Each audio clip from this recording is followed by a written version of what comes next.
बच्चों, third year political science के अंदर जो अपना फर्स्ट पेपर विचारधाराओं वाला था, पाश्चात्य विचारधारा, उसमें अपन ने मार्क्सवाद को पढ़ना शुरू किया था। मार्क्सवाद के अर्थ को समझा और ऐतिहासिक भौतिकवाद, द्वंद्वात्मक भौतिकवाद और साथ में अ, वर्ग संघर्ष, इन तीन सिद्धांतों की चर्चा की और इनके माध्यम से हमने ये समझने का प्रयास किया था कि मार्क्सवाद का जो अर्थ है, एक शोषण रहित समतामूलक समाज, साम्यवादी समाज, उसके अंदर वो किस तरह से किन स्टेप्स को क्रॉस करते हुए आगे बढ़ने का प्रयास करते हैं। वो किस प्रकार इतिहास को देखते हैं, वो किस प्रकार समाज का विश्लेषण करते हैं, आर्थिक विश्लेषण करते हैं और कैसे वो साम्यवादी समाज की ओर बढ़ते हैं। इस पूरे डायनामिक्स को, इस पूरे प्रक्रिया, पूरी योजना को अपन ने मार्क्सवादी दृष्टिकोण से इन तीन सिद्धांतों के माध्यम से समझने का कोशिश किया। शुरू में ऐतिहासिक भौतिकवाद, द्वंद्वात्मक भौतिकवाद और वर्ग संघर्ष का सिद्धांत। और वर्ग संघर्ष, इन तीनों ही सिद्धांतों से स्पष्ट हो गया कि जो मार्क्सवाद का सिद्धांत है वो दरअसल जो समाज में वर्ग शोषण है, वर्ग शोषण यानी सर्वहारा का शोषण, यानी कि मजदूर श्रमिक वर्ग का शोषण, बुर्जुआ यानी कि शोषित वर्ग, संपत्तिवान वर्ग के द्वारा, उस पर केंद्रित है। और उसके मूल में क्या है? निजी संपत्ति और समाज की उत्पादन प्रणाली। क्योंकि वो कहता है, मार्क्स कहता है, जो समाज की उत्पादन प्रणाली पर जिसका कब्जा होगा, राजनीतिक सुपर स्ट्रक्चर पर उसका ही कब्जा होगा, यानी राजनीतिक सुपर स्ट्रक्चर यानी राज्य पर। और जिसका राज्य पर कब्जा होगा वो असल में शोषण के यंत्र की तरह उसका उपयोग करेगा। और राज्य का उपयोग इसलिए बुर्जुआ वर्ग शोषण के यंत्र के रूप में सर्वहारा के खिलाफ करता है। तो इन तीनों सिद्धांतों से ये बातें लगभग स्पष्ट है कि वर्ग शोषण वर्ग बने, वर्ग शोषण संघर्ष हुआ, वर्ग शोषण के आधार पर ये जो है ये प्रक्रिया चलती है। और किस प्रकार वर्गों का विभाजन सिर्फ और सिर्फ आर्थिक आधार पर हुआ है, ये भी अपन ने देखा है। अब अपन जो है मार्क्सवाद के एक और सिद्धांत की चर्चा करते हैं तो और भी बातें स्पष्ट हो जाएगी। वो सिद्धांत है अतिरिक्त मूल्य का सिद्धांत। कार्ल मार्क्स की जिन दो प्रमुख पुस्तकों का उल्लेख किया मैंने शुरू में, साम्यवादी घोषणा पत्र और अ, अ, म, दास कैपिटल, इन दोनों के अतिरिक्त जो ये सिद्धांत है ये अतिरिक्त मूल्य का, वो भी काफी इम्पोर्टेंट है इस औद्योगिक पूंजीवाद युग में। मार्क्स कहता है कि पूंजी यानी कि संपत्ति और संपत्ति का जो एक्युमुलेशन है, संग्रह है पूंजी के रूप में, वह शोषण का बड़ा माध्यम है। वो पूंजी कैसे शोषण को आगे बढ़ाता है। अतिरिक्त मूल्य उसका एक बड़ा कारण है। अतिरिक्त मूल्य है क्या? मार्क्स कहता है कि किसी भी दरअसल जब हम इन चीज़ों की चर्चा करते हैं तो हमें ये ध्यान रखना चाहिए कि जब कार्ल मार्क्स ने अपने सिद्धांत का प्रतिपादन किया था तो उन्होंने इंग्लैंड में और यूरोप में जो औद्योगिक क्रांति हुई थी, उस औद्योगिक क्रांति के पश्चात जो बड़े पैमाने पर श्रमिकों का शोषण हो रहा था और जो पूंजीपति वर्ग था वो और भी ज्यादा पूंजी एकत्रित कर रहा था और उसके आधार पर शोषण हो रहा था, तो उसके संदर्भ में इसने अपने विचारों का प्रतिपादन किया था। अतिरिक्त मूल्य का अर्थ मार्क्स के अनुसार है कि किसी भी वस्तु के उत्पादन की लागत मूल्य, सामान्य शब्दों में कह रहा हूँ, लागत मूल्य और बाजार मूल्य के बीच का जो मुनाफा होता है वो अतिरिक्त मूल्य। जैसे उदाहरण के तौर पर किसी एक वस्तु, एक साबुन, एक एग्जाम्पल दे रहा हूँ, एक साबुन की लागत कीमत है जिसमें शामिल है श्रमिकों का मेहनताना, जिसमें शामिल है उसके रॉ मटेरियल यानी कच्चा माल, जिसमें शामिल है बहुत सारी चीज़ें जो उसके उत्पादन में जो कीमत होती है। एक साबुन के उत्पादन की कीमत, तो एक साबुन की उत्पादन कीमत में 1 रुपया श्रमिक को मिला, 2 रुपए रॉ मटेरियल हो गया और भी कर वगैरह 4 रुपए। और वो साबुन जब बाजार में जाता है बनकर तो उसकी कीमत होती है 10 रुपए। तो ये जो लागत मूल्य है 4 रुपए और जो बाजार मूल्य है 10 रुपए, इसके बीच का जो मूल्य है, गैप है, वो है 6 रुपए, है ना? तो ये जो 6 रुपए है यही अतिरिक्त मूल्य है। मार्क्स का कहना है कि क्योंकि इसके उत्पादन में, इस वस्तु के उत्पादन में श्रमिक का योगदान है, इसलिए इस अतिरिक्त मूल्य पर श्रमिकों का अधिकार है। जबकि होता क्या है कि इस पर अधिकार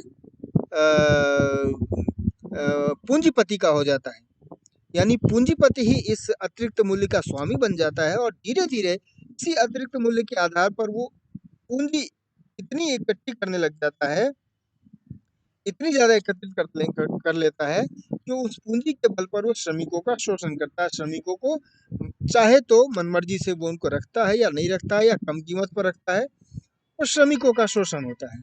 और इसलिए मार्क्स कहता है कि ये जो अतिरिक्त मूल्य पूंजीपतियों के खाते में जाती है वो नहीं जाना चाहिए, और इसके ऊपर अंततः अधिकार श्रमिकों का होना चाहिए। और ये अतिरिक्त मूल्य जो है ये वो पूंजीपति की शक्ति का एक बड़ा कारण है। ठीक है? ये एक सिद्धांत अतिरिक्त मूल्य का, और यह भी कुल मिलाकर जो वर्ग शोषण है उसका एक आधार है। कारण यह है कि इस अतिरिक्त मूल्य के कारण पूंजीपति और भी ज्यादा आर्थिक रूप से शक्तिशाली हो जाता है, और वो फिर राज्य तंत्र पर भी अधिकार कर लेता है, और राज्य तंत्र पर अधिकार करने के कारण वो अपने हित में ही सारे निर्णय करवाता है ना? तो ये अतिरिक्त मूल्य का सिद्धांत। एक और सिद्धांत है जिसकी चर्चा मैं करूं यहाँ पर मार्क्सवाद को समझने के लिए, वो है अलगाववाद का सिद्धांत। अब देखिए अलगाववाद का जो सिद्धांत है वो असल में प्रारंभिक मार्क्स का सिद्धांत है। प्रारंभिक मार्क्स मतलब दास कैपिटल और साम्यवादी घोषणा पत्र से इतर जो मार्क्स की अनेक किताबें हैं, पुस्तकें हैं, रचनाएं हैं, उनमें जो पहले की रचना है 1848 से की जो इकोनॉमिक एंड फिलोसफिकल मैन्युस्क्रिप्ट, आर्थिक और दार्शनिक पांडुलिपियां जो कि बाद में प्रकाशित हुई, उसमें मार्क्स का एक मानवतावादी चेहरा सामने आता है। वो क्या है? मार्क्स दिखाने का प्रयास करता है कि किस प्रकार जो ये पूंजीवाद है, जो ये बुर्जुआ वर्ग द्वारा शोषण है, जो पूंजीवाद है, वो किस प्रकार एक मानव को अमानवीय बना देता है, और कुल मिलाकर पूंजीवाद किस प्रकार अमानवीय व्यवस्था है जिससे निजात पाना, जिससे मुक्ति पाना आवश्यक है। और इसलिए अलगाववाद के सिद्धांत का उल्लेख जो इकोनॉमिक एंड फिलोसफिकल मैन्युस्क्रिप्ट है जो बाद में प्रकाशित हुई मार्क्स के जाने के बाद, उसमें इसका उल्लेख मिलता है, और ये मार्क्स का मानवतावादी चेहरा है। इसमें मार्क्स 4 प्रकार के अलगाव का उल्लेख करता है कि कैसे व्यक्ति अलग हो जाता है, यानी कि अपने मूल से, आधार से कट जाता है। सबसे पहले व्यक्ति अपने परिवार से अलग हो जाता है, अलगाव हो जाता है। कैसे? कि वो अपने काम करने के चक्कर में, अधिक से अधिक श्रमिक मेहनत पाने के चक्कर में वो अधिक काम करता है, और उसके पास अपने परिवार, अपने जो अपने परिवार के लिए समय नहीं रह जाता, और इसलिए वो अपने परिवार से अलग हो जाता है।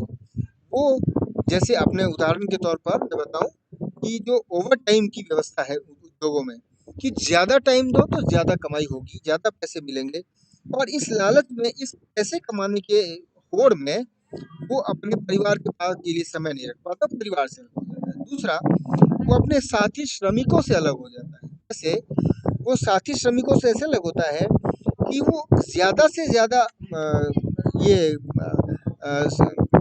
रोजगार पाने के लिए कई बार वो कम कीमत पर भी वो उद्योगों में काम करने को तैयार हो जाता है। इसलिए वो जो वर्ग एक प्रकार से एकता होती है वो नष्ट हो जाती है, और साथी श्रमिकों से जो उसकी प्रतिस्पर्धा होती है वो साथी श्रमिकों से अलग कर देती है। वही साथी श्रमिक जो उसको वर्ग एकता के रूप में बांध सकते हैं, उनको शोषण से मुक्ति दिला सकते हैं, वो संगठन की ओर ले जा सकते हैं, ऐसे फेलो अपने साथी श्रमिकों से अलग हो जाते हैं। नंबर 2, और ये मार्क्स के अनुसार बड़ी खतरनाक है, क्योंकि अंततः जो वर्ग शोषण का अंत होगा वो एक सर्वहारा के संगठित प्रयासों से होगा जिसमें ये रुकावट है। तीसरा, मार्क्स का कहना है कि ये जो उत्पादन है वस्तु का, जिसका उत्पादन अपने श्रम से श्रमिक करता है, व्यक्ति श्रमिक उस उस वस्तु उस उत्पाद से भी अलग हो जाता है। सामान्यतः देखते हैं कि जिस वस्तु का उत्पादन करता है उसकी कीमत इतनी होती है कि वो उसका उपभोग उपभोग भी नहीं कर पाता। वो तो बस अंधी दौड़ में रोजगार और श्रमिक मेहनताना मजदूरी पाने के लिए उसमें उसका उत्पादन मात्र करता है। एक बड़ी कार की फैक्ट्री में काम करने वाले कई मजदूर संभवतः है कभी कार का उपयोग नहीं कर पाते, तो वो उस वस्तु से भी अलग हो जाता है जिसमें उसका मूल्य लगा हुआ है, यानी कि उसका वैल्यू एडिशन है, वो अपने श्रम का वैल्यू एडिशन उसमें करता है, उसको उससे भी अलग हो जाता है।